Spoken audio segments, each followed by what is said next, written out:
Hey, everybody, it's me, Jonathan Millard, the voice of The Veil, and a big warm welcome to the Big Hype Podcast. Please welcome Starboy. Go on. I'm only going to announce you as Starboy because although that's how everyone knows you, Of course. so rather than go back to the boxing, I want to know where that came from. Where did Starboy come from? The name Starboy, okay. Yeah.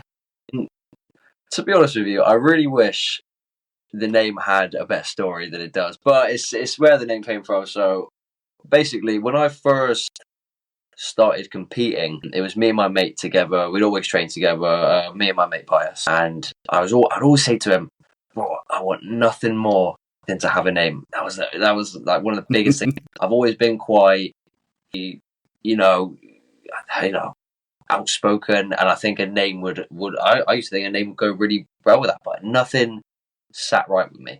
Because with me, I know when I hear something for the first time, it's that. Nothing grows on me. It's like if I hear it for the first time, that's that. Yeah. One day we were sparring. I think I sparred. This was before I even had my first fight.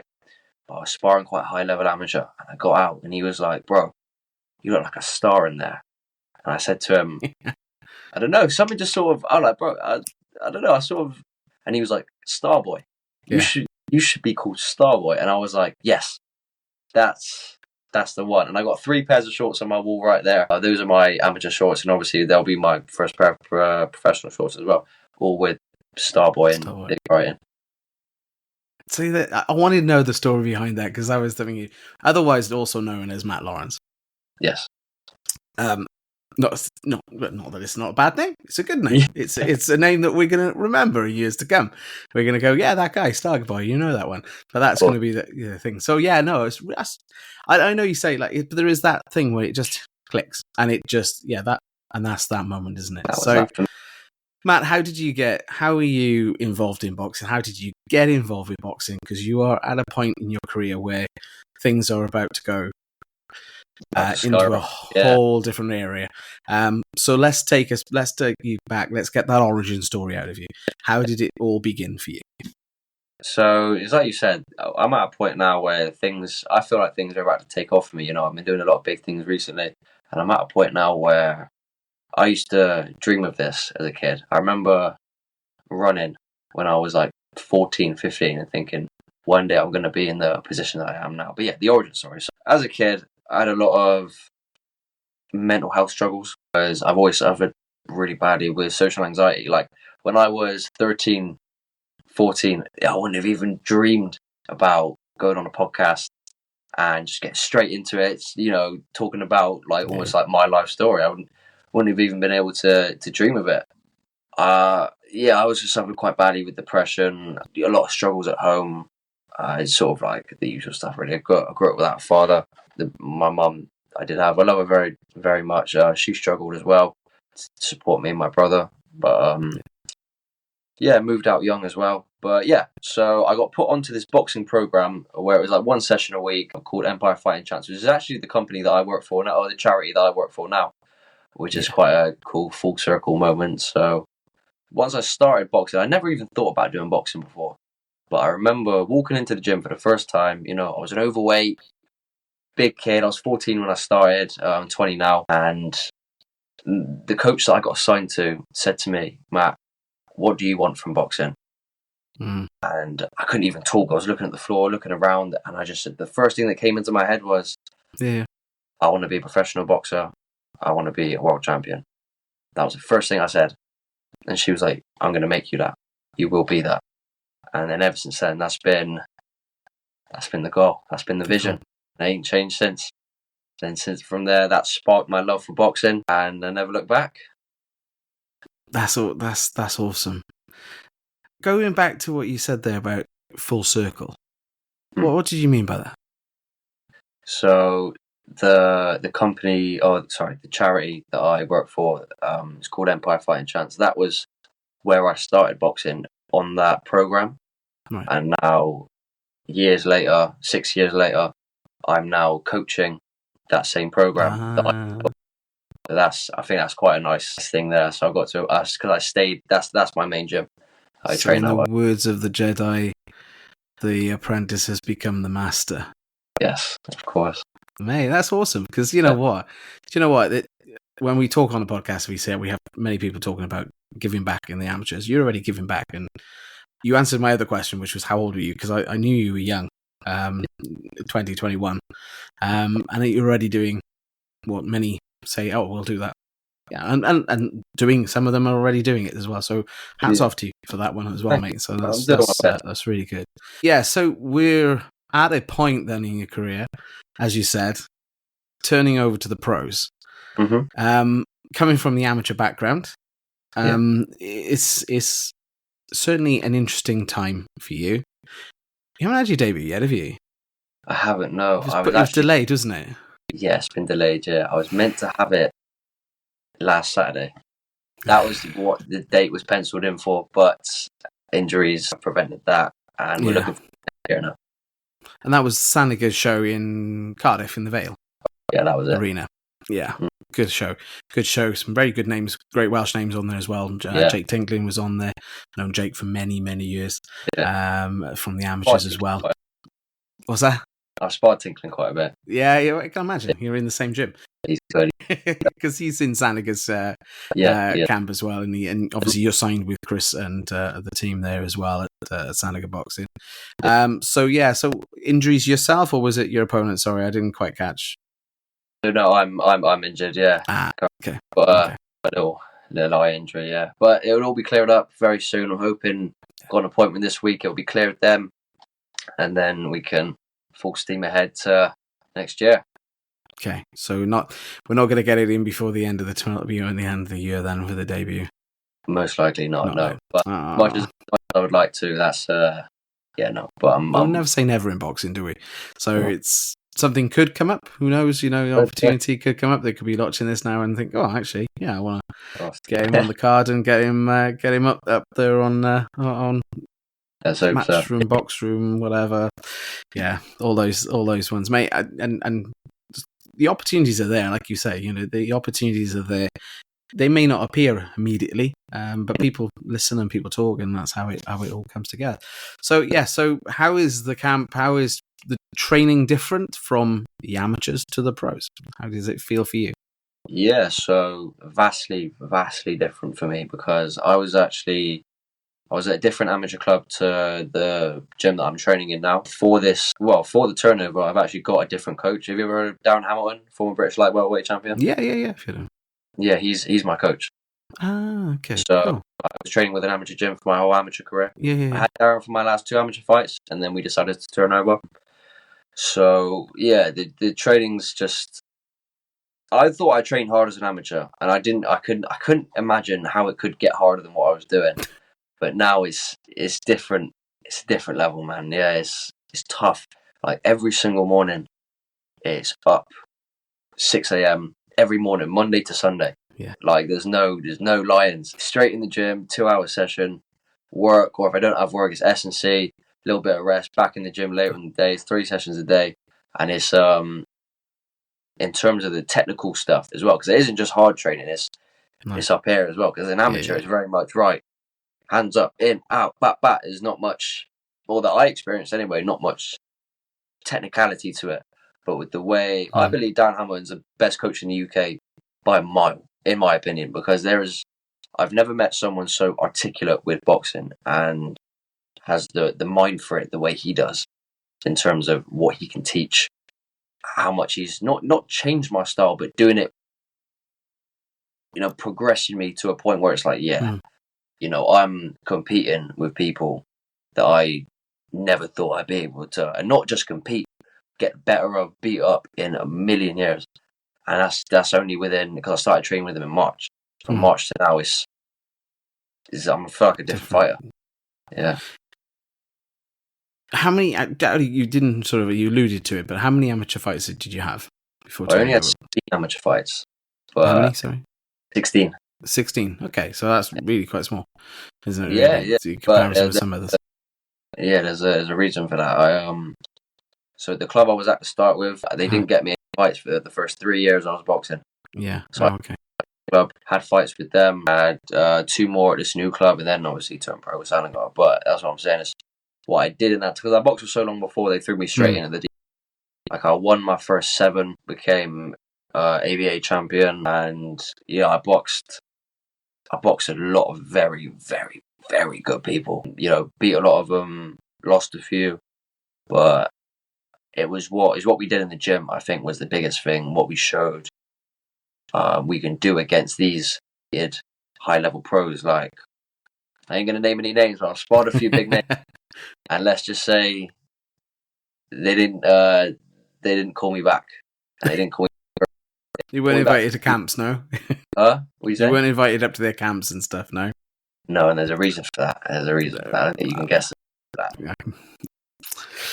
I can imagine, and I'm sure all the listeners can imagine as well. So that's. Do you know what? That I mean, that just speaks volumes in yourself, and obviously your capacity to understand what you're doing. And you're saying it's cerebral.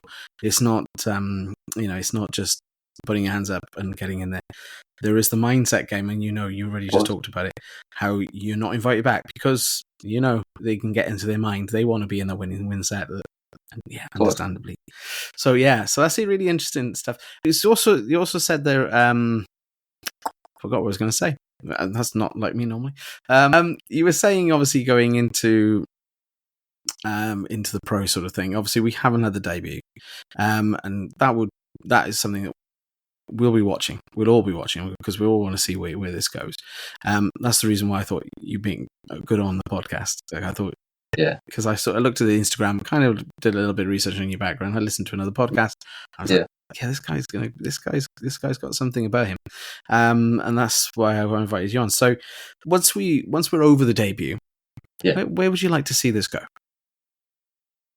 What, just my career in general? Generally, where would you like to see it go? Because you said you came into the gym, you had to focus on it, and I think. Like anything, if you know or you have a career path kind of where you want to go with it, chances are you're more likely to succeed in because knowing where you're going is more important sometimes than just seeing what happens. 100%, yeah. Like, I've been, I've had the same goal since day one, and that is to be obviously a champion and all this, but just be the best that I can be, because I feel like I know where I can go, and it's just about me proving to myself what I already know, and I want my career to go as far as I can possibly go. If before I've even had my pro debut, interesting thing, I didn't get invited back to spar certain fighters for reasons, but I did get invited back to spar people like Chris Congo, people like Luke McCormack, these type of pros. At this point in my career, I'm only 20. I've had 16 amateur fights and I've just turned over. A lot of people would look at that on paper and think, nah, this kid ain't going anywhere. I'm going to show everyone that I'm going to go as far as you can go. So which is? World champion. And there's no doubt about that to me. So I'm looking and I'm talking to a future world champion on that. I respect, brother, because that is going to be. And do you know what? When you say it out loud, sometimes people go, "Oh, no." Like you say, people see it on paper. No. You believe it, you can achieve it, mate. And I think there's something about I think there's a lot of the people we have on the podcast is future ones that I think are the ones that I think are going to be going far.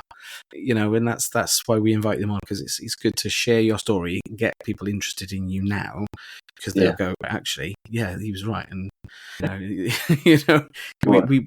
saw that on the podcast years and years ago. You've been around, we knew about it years ago before you think. Yeah. So is there a particular belt that you'd like to? Because boxing's got a lot of them, a lot of sanctioning bodies, a lot of stuff. Is there a particular belt that you go, do you know what? That's the one I really want in the cabinet. Although I'd like all of the others, that's the one I really want. Mm-hmm. Do you know what? I think the belt that I'd most like to win, and it's for a reason. My coach, Darren Hamilton, he's a former British champion. I feel like he's not only changed my boxing, but he's almost changed my life in a way. And he's done so much for me in this time, put so much belief in me that I think, because he fought for the British title, he won the British title, he defended it. I think he defended it again. Obviously, to win it outright, you need to defend it 3 times. 3 times, yeah. On his 3rd time, I can't remember who he fought, but he got I feel like a very, very bad decision. He didn't win it outright. So I think I would, almost a dream for me would be, obviously there was obviously the world title belts there. Yeah. Obviously the WBC belt would be lovely to win, but I think to win the British title and to defend it 3 times and have Darren in my corner doing that would be amazing for obvious reasons. But There obviously there's legacy, there's history, and there's also heritage there as well in providing and doing that, and that it also shows a great deal of respect that you have for your coach as well. I mean, the fact that you want to do that not just for yourself but for him as well. You know, and that obviously, you know, that's great. The Lonsdale belt, yeah, of course. Who wouldn't want that belt? I mean, I've seen replicas. I've seen it live. I've seen, you know, I still haven't announced a British one. No, not yet. It's on my list. It's on my bucket list. I've done a WBA International and European and a couple of others. Yeah, I see. I had a little look through your page. I've seen you've announced some big names as well. I've done some big names. Yeah, you know, there's some big people coming through, and there's still scope for me to go up further and stuff. And like yourself, you know, hopefully down the road, who knows where we both meet. Hopefully, I'll get to announce you, because that you know, that for me is like, you know, I'm happy to announce. There's a load of people that I've known in boxing. I'd love to have announced them over the years. I'm like our last guest, you know, I guess a couple of weeks back, Leanne Bush. Again, great boxer. Yeah, went through the system. I missed out. But I was in different places doing different things. So it's you know, some of the names that you say, but it is what it is, mate. At the end of the day, like you say, for me, doing the same world championship, you know, WBC, amazing. I love the green and gold. It's great. But I think really as well the IBF, you know, with the red and the eagle, that belt is, you know, I saw Salby's belt on him, and it is a beautiful belt. So that for me would be where I am. But that's enough about me. It's about you. So yeah. So that's when it's all done. When it's all said and done, we've just settled on the career though. What do you hope to do afterwards? Is there something that's burning your passion? I mean, you're only 20, and I'm not going to hold you to, you know, in 20 years' time go back. Well, you said you were going to do. I'm not going to do that. What I'm just saying is there something you think? Well, you know, maybe alongside, as you know, you know, you see so many other boxers doing other things as well. Is there something that you would like to do after that, or towards the end? 100%. And I think, it's like you said, I think I'd quite like to do it alongside it as well. But I don't think I've ever, you know what I must have done? I've got such a bad memory. I must have said this somewhere before. But when I was younger, I got a scholarship to a drama school. So I was an actor for many years. I would love to, I feel that's why I'm quite comfortable on camera, and I enjoy talking on camera. I feel like I would love to act in something or other, like movies, series stuff, or whatever. That's always sort of been a dream of mine, to act. So I'd either like to do that alongside it in some capacity, if I can fit it in, or if not, then go for it after. I also love music as well, like a little bit of music here and there. Like I've released a song on Mixtape Madness. I didn't know that. I missed that. Yeah. I've released a song on Mixtape Madness, which is a channel that's got like 2 million subscribers with my brother, who is a signed artist, which is quite cool. That's cool. Yeah, I'm alright. I can rap a little bit, you know, a bit of auto-tune on there, you know. Don't forget the auto-tune. You can do it without it, I'm sure. Well, you must be able to do. I'm not going to put you on the spot. I was going to say I'll put you on the spot, but if you want to. Not on the spot.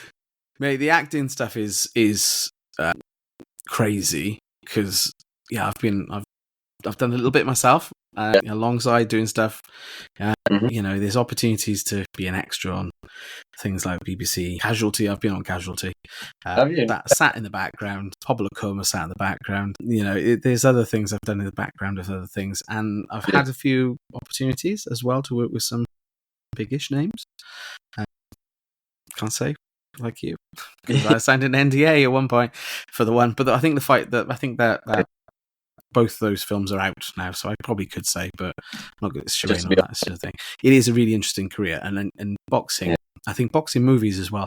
There's always that sort of sort of thing around boxing movies as well, and people involved in boxing. So they do get involved in that sort of side of it as well. So I think that's perfectly in that. You know what? Yeah. As much as I love boxing movies, the movies that I would like to star in are superhero movies. I don't know if you can tell by the name, Starboy. It just sounds like a superhero name. Well, I didn't want to say it earlier. I got this in the background there. I don't know if it's as cool to show or not. Big superhero ambush.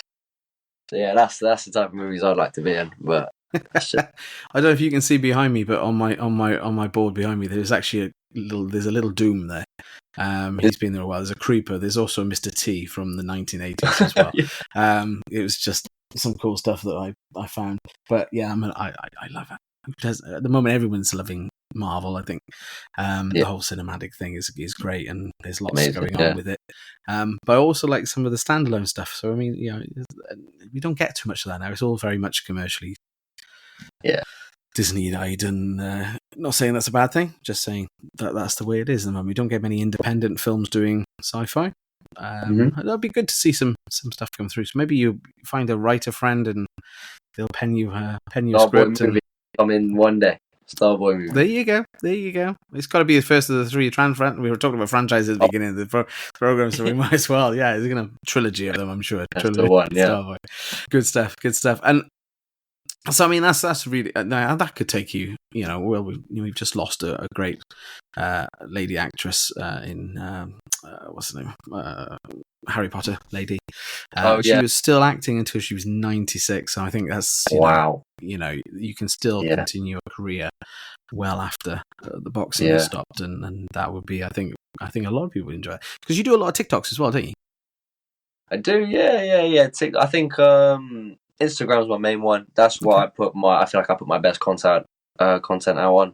TikTok I enjoy, but it's not really like, because I did get really good numbers on TikTok for a little while, but then I sort of, I don't know, I'm focusing more on Instagram because I feel like that's where my main support base is, and just where I sort of can connect with people the best. But, That's fair enough, mate. That's fair enough. You've got to go with the audiences at the end of the day, and course, that's you're playing to an audience. I don't think people really know, particularly when it comes to selling tickets and things like that, how important a fan base is for boxers. Because you already actually that was where I wanted to go before. So you said obviously you're doing 3 sessions a day. I'm going to guess that's before work, during lunch, and after work. Am I right? Yeah. About right. Yeah. And this is something we talked with other boxers about as well. It's difficult to manage a full-time job and train to become a professional. People think, a professional boxer, you must be paid to do it, but the realistic is that it's not quite what people think it is. So, hats off to you for that. Thank you, bro. I'm quite lucky in that sense, because I work part-time for this charity, so I work 3 days a week. But then where I make up extra bits of money is I'm actually an editor as well. So and you can make some decent money off editing. So that's sort of where the extra bits come from a month. So it does actually allow me that time to, Monday I even did 4 sessions. Not all really heavy, intense sessions, but it was, it allowed me that time to do that extra bit. That's fair enough. I think we kind of covered most of the origin story, most of the sort of where we'd like to see it go, and what ifs afterwards. So I think, in that capacity, we pretty much covered everything that I wanted to talk about. Is there anything you'd like to talk about? Anything that I've missed in my research that I? Not that I can think of the top of my head. I'm sort of like an open book, innit? Anything you want to ask, I'll just spin it, But I'm not too fussy. Well, just for the socials, then, how do people follow you? How do you get involved and get behind you now? Because obviously, you're probably going to become their next favourite boxer. Hopefully one day, yes. So the way to connect with me, my Instagram is Matt Lawrence SB, no spaces. Very interactive with anyone that messages me on there. I'm always trying to respond to everyone. Any support that's given to me, I'll always try and give back.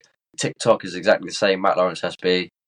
I think off the top of my head, I think that's my only socials that I've got. But yeah, I'll keep everyone up to date with my career, my training, everything I'm doing on there. Any other big things that I'm doing a skydive this weekend, which I'll be vlogging as well. Skydive for charity. It's just quite cool. But everything that's You're a going busy on. man. You're a busy man. Yes. Hat off, mate. Hat off. Skydive was always one of the things. Abseil, I did plenty of those, but skydive, nah, it's all right. Yeah. Yeah. So nervous. Can't wait for it. Yeah. We wrap up normally the show with a quick fire round. Just the same sort of thing. We ask everything. So 15 seconds an answer. Sound fair enough? Yeah, cool. Let's do it. Or you might be quicker. Southpaw or orthodox? Both. Switch hair. Okay. Body shots or headshots? That's got to be the body shots, isn't it? Brutal body shots. I have body shots on the Wasserman show on the weekend as well. Train alone or with a partner? Good mix of both. Bit of both. 50-50? Push you? Which one? It was 60-40 towards with a partner. Okay. You're an early bird or a night owl? Oh, both at the moment. It's 50-50 on a lot of these questions. Yeah. Okay. The heavy bag or the speed bag? Heavy bag. Okay. Underdog or favourite? I'm not fussed, but underdog. Cinematic, isn't it? You know. Love proving people wrong. Boxing gym or outdoors training? Boxing gym. Okay. The short, powerful punches or the long and technical? Short and powerful. I got arms like a little T-Rex. My arms are tiny, yeah. To fight dirty or fight clean? Ooh. Mate, yeah. A bit dirty. Nothing too illegal, but, you know. Referees, take note. Loud crowd or quiet atmosphere? Loud. Feed off the atmosphere. I love it. Good. Quick knockout or the strategic longer win? Well, with the way... I think before I started training with Darren, short and quick, but now it's strategic. Down the stretch, yeah. Get the rounds in, yeah. AJ or Fury? It's got to happen some point. Mate, after what I saw from AJ, I hate to say it, but Fury. Because I love AJ. I got a picture with AJ on my my thing when I went up to spar Campbell Hatton. But yeah, AJ. AJ. Okay. Oh no, my bad. Fury. Sorry, Fury. But my heart says AJ. This is what I mean. It's the heart head, isn't it? It's like I'm not going to say any more on that because I'll get pinned otherwise, and I'm supposed to be impartial as an official. So yeah, that's cool, man. Cool. Well, thank you so much. Really, really appreciate it. Fun little interview. I hope everyone enjoyed it. I've enjoyed having you on the show. So thank you again for coming on the Big Hype Podcast. Ladies and gentlemen, let's hear it one more time for Starboy. Thank you. Hey, everybody. Thank you so much for listening to the Big Hype Podcast. We hope you've enjoyed this episode.